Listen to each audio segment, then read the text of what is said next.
مرض بيسيب كل اللي بيقرب منه. عدوى بتتنقل من واحد للتاني من غير ما نحس.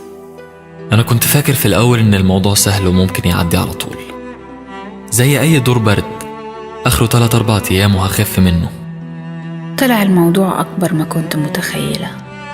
المرض عندي بدأ صغير، ومع الوقت ابتدى يكبر ويكبر لحد ما سيطر عليا.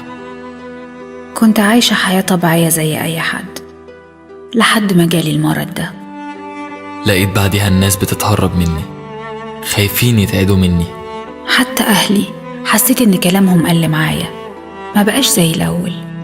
محدش كان بيحاول يسمعني أو يتقرب مني، لدرجة إن أنا اللي ما بقيتش عايزة أتقرب لحد ما وصل بيا الحال هنا لوحدي، أنا ومرضي وبس.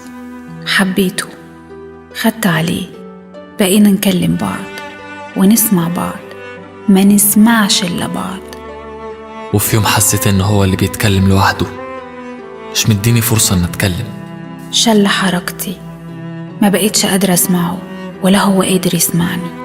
لحد ما حسيت إن صوتي ابتدى يتلاشى، مش هو بس اللي مش سمعه، ده أنا كمان ما بقيتش أسمعه. الغيرة، الأنانية، الطمع، التشاؤم، الحزن، الكره. مش أنا بس اللي مريضة، كلنا مرضى. كل واحد جواه مرض مسيطر عليه، ولو ما غلبوش هيتمكن منه ويخنقه. هيسوقوا لسكة هو مش عايز يروحها. مش هتكمل معايا للأبد، ملعون أبوك يا مرض.